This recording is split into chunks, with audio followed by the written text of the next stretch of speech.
indagação é esta: o que Deus exige para agir na igreja? Qual é a exigência de Deus para que Ele possa agir na igreja? E nós vamos olhar aqui 6 referências bíblicas que vão nos apontar rumos para que Ele possa agir na igreja. O primeiro texto bíblico, esse texto de Efésios capítulo 4, versículo 25. E é um texto que vai nos falar de compromisso, mas compromisso com a verdade.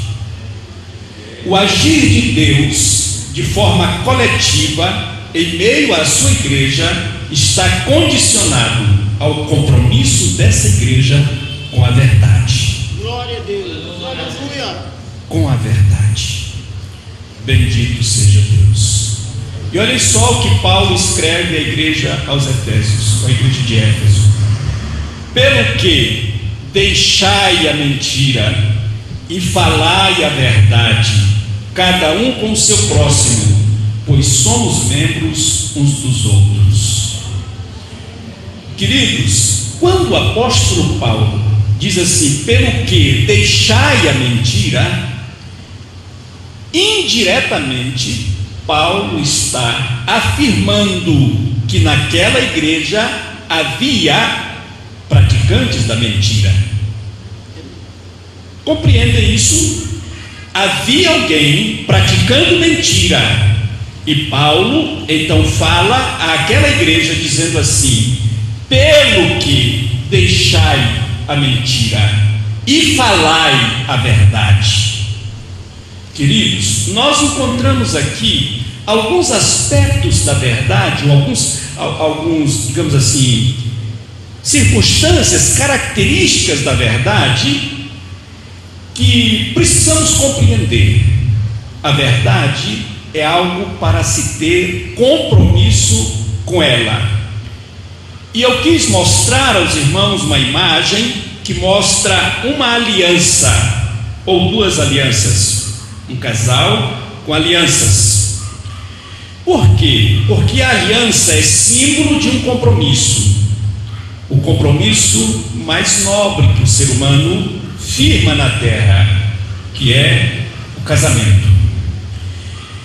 E eu quis mostrar a todos os irmãos que, com relação à verdade, nós, crentes em Jesus, precisamos ter um compromisso, uma aliança. Nós precisamos desposar a verdade, ter um compromisso sincero com ela, não apenas, digamos assim, uma prática esporádica. Se fizermos essa aliança com a verdade, Deus vai agir no nosso meio. Glória a Jesus, glória a Jesus, glória a Jesus. Às vezes a gente mente para agradar. Há pessoas que mentem para agradar. Não, se eu falar a verdade, eu vou magoar alguém, eu vou fazer alguém ficar triste, eu vou causar um prejuízo para alguém. Irmãos, a verdade não causa prejuízo a ninguém, e nada substitui a verdade, nada. Verdade é saúde para a igreja, porque dentro da verdade está o agir de Deus. A liberdade para Deus agir passa necessariamente por nosso compromisso com a verdade. Amém? Vamos uma outra referência, Colossenses capítulo 3, versículo 16. Aqui está mais uma exigência para o agir de Deus na igreja. Diz assim o apóstolo Paulo: a palavra de Cristo habite em vós ricamente em toda a sabedoria. Ensinai-vos e admoestai-vos uns aos outros, com salmos, hinos e cânticos espirituais, louvando a Deus com gratidão em vossos corações. Glória a Deus, glória a Deus. O que Paulo está dizendo aqui a todos nós é que nas reuniões da igreja tem que haver, em primeiro lugar, salmos. Salmo se refere à palavra, ok? Inicialmente, ele já esclarece isso quando ele diz: a palavra de Cristo habite em vós ricamente. Há uma versão que diz assim: habite em vós abundantemente, ou seja, haja porção grande da palavra nas vossas reuniões. Então, o agir de Deus está relacionado à prioridade da palavra dele nas nossas reuniões. Queridos, louvar é muito bom, é altamente benéfico o louvor. O louvor nos fala a alma. O louvor tem um poder extraordinário de nos tocar, mexer com o nosso emocional. Isso está muito relacionado à música. Ela é muito suave aos nossos ouvidos, ela toca a nossa alma. Agora ouçam: edificação, exortação e consolação só vem através da palavra. Não, nós não temos como dizer: não, esse momento é mais importante que aquele outro, ou aquele outro é menos importante que esse. Não, todos os momentos do culto são importantíssimos, e cada um de nós, quando estamos aqui na igreja cultuando a Deus, devemos participar inteiramente de todos os momentos do culto. No momento dos salmos, que é o momento da palavra, devemos participar com toda a nossa alma. Estamos cultuando ao Senhor, estamos nos alimentando, espiritualmente falando, estamos nos alimentando de um manjar preparado especialmente para nós aqui neste momento, um manjar espiritual. Na hora dos hinos, dos cânticos, nós precisamos participar intensamente, louvando com a nossa alma, para que o nosso louvor chegue ao trono da graça de Deus. Agora, o agir de Deus na igreja está relacionado à priorização da palavra. É bíblico e nós não temos como fugir daquilo que está escrito na Bíblia. Está escrito isso: a palavra de Cristo habite ricamente em vós, habite abundantemente em vós. Queridos, e a palavra habitar em nós é nós termos um lugar especial para ela na nossa vida. Quanto tempo a gente perde com conversa supérflua? Quanto tempo a gente perde com banalidades? Quanto tempo a gente perde com brincadeiras que não levam a nada? Isso não é priorizar a palavra. Priorizar a palavra é ter ela como centro das nossas conversações, centro dos nossos assuntos, centro dos nossos pensamentos. Isso é priorizar a palavra.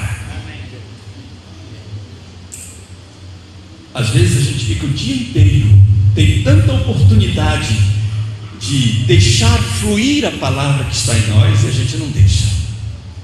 Tratamos de negócios, tratamos de problemas domésticos, tratamos de problemas de família, tratamos de problemas de escola, tratamos de uma série de coisas, menos paramos para ouvir o Senhor dizer: agindo eu, quem impedirá? Filho meu, se hoje ouvirdes a minha voz, não endureçais os vossos corações.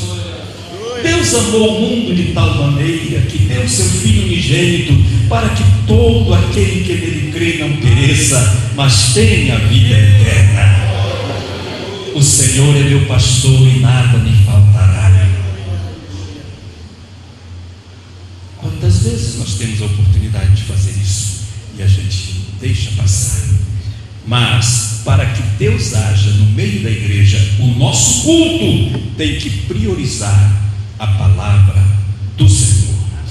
Terceira referência desta noite, Romanos capítulo 6, versículos 1 e 2. Aqui está algo tremendamente concreto e do qual nós precisamos ter uma noção de como conviver, aliás, de como resolver esse problema. Olha só o que Paulo diz: que diremos, pois? Permaneceremos no pecado para que abunde a graça? De modo nenhum. Nós que já morremos para o pecado, como viveremos ainda nele? Então, o agir de Deus na igreja, ele exige que nós não aceitemos o pecado na nossa vida.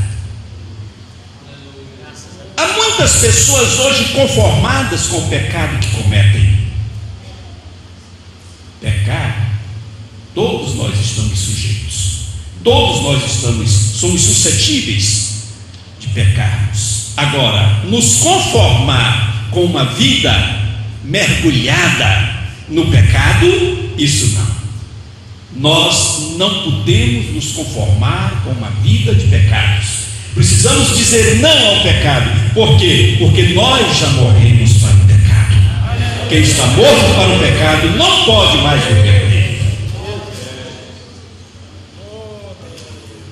Para que Deus haja no nosso meio, precisa haver esse sentimento, como que em toda a igreja nós não podemos aceitar o pecado nas nossas vidas. Não. Comumente nós nos deparamos com algumas situações difíceis nesse aspecto. Algumas pessoas dizem assim: olha, pastor, hoje não tem mais como conviver ou como ter uma igreja que não conviva com o pecado. Porque aí no meio da igreja tem gente que está no adultério, tem gente que está na prostituição, tem gente que está no jogo, tem gente que está no trambique, tem gente que está... Tudo enquanto é tipo de gente tem aí na igreja. Irmãos, aqui na igreja é um lugar para abrigar os pecadores. Mas ouçam só o que vou lhes dizer: quem vem a este lugar que abriga os pecadores precisa deixar os seus pecados da porta para fora, porque aqui é um lugar de tratamento, aqui é um centro de saúde espiritual. Pecado é uma doença, causa a morte. Aqui nós temos remédio, que é Jesus, que é o autor da vida. Então, aqui dentro a pessoa precisa ser liberta do poder do pecado. A igreja não pode se conformar com pecados aqui dentro. Não, nós precisamos de todas as formas, com todos os recursos que dispomos, dizer não ao pecado e sim à saúde espiritual, à vida em Cristo Jesus, o nosso Senhor. Portanto, aqueles que ainda estão enrolados com o pecado, tratem de tomar remédio na medida, numa dose maior. Tratem de se envolver com Jesus, tratem de se envolver com a palavra, tratem de se envolver com a oração, tratem de se envolver com o Espírito Santo, que isso vai sarar você.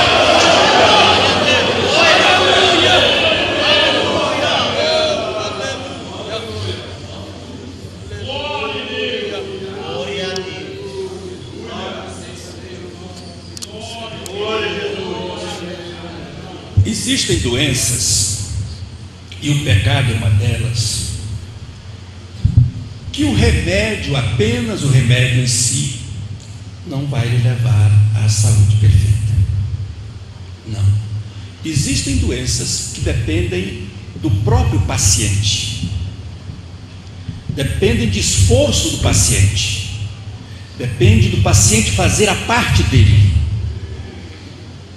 Se o paciente não se dispuser a fazer aquilo que lhe é exigido, ele nunca vai ficar sadio, ele nunca vai ficar bom.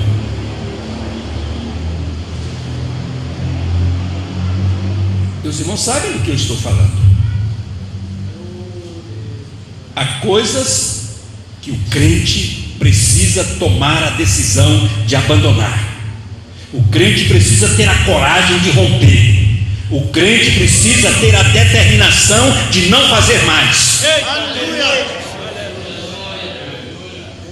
Porque há pessoas que se acostumam com o pecado.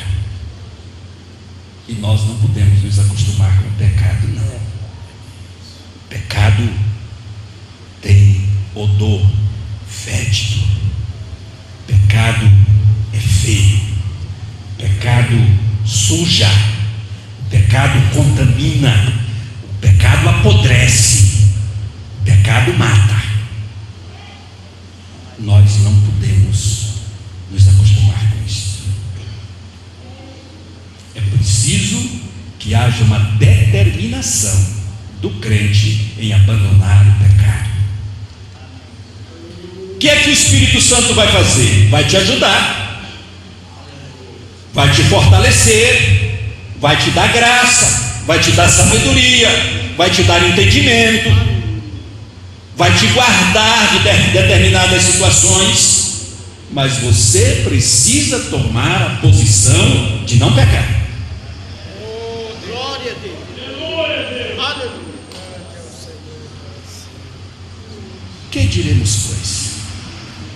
Permaneceremos no pecado para que abunde a graça?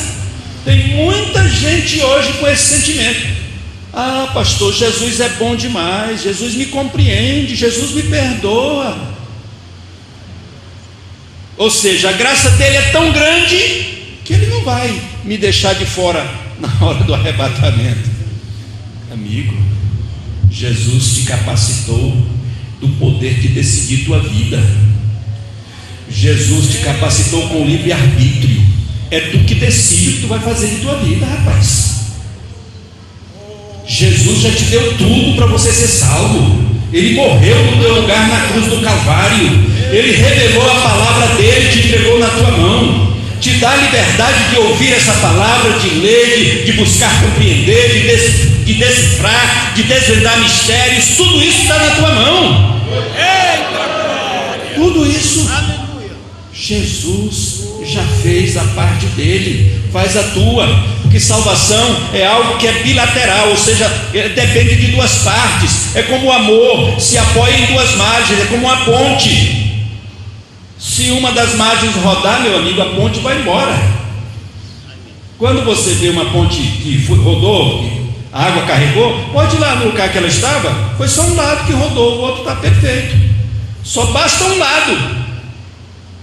Então é o teu lado que está faltando, amigo. Vamos criar coragem, vamos ter determinação, vamos decidir o que queremos da vida. Jesus quer te ajudar. Jesus é amoroso, é benevolente, está te dando oportunidades, está te dando livramento. Para que viver nessa vida de pecado? Ele pode chegar a qualquer momento. A qualquer momento Jesus pode voltar. O que será da tua vida se tu não estiveres preparado? O que será do homem se não estiver preparado para o arrebatamento? Amigo, não vai contar o tempo que tu é crente, não. Não vai contar a posição que tu ocupa na sociedade e na igreja, não. Não vai contar o tanto de dinheiro que tu tem no bolso, não. Não vai contar teu patrimônio, não. Só vai contar a tua vida de santidade e de compromisso com Deus. Só isso que vai contar.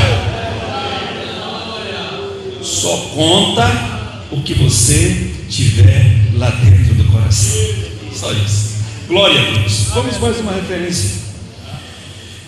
E com pecado Deus não age, porque o pecado é um muro, é uma separação, e Deus se separa. Aí não há como ele agir. A quarta referência é 1 Tessalonicenses 2,4.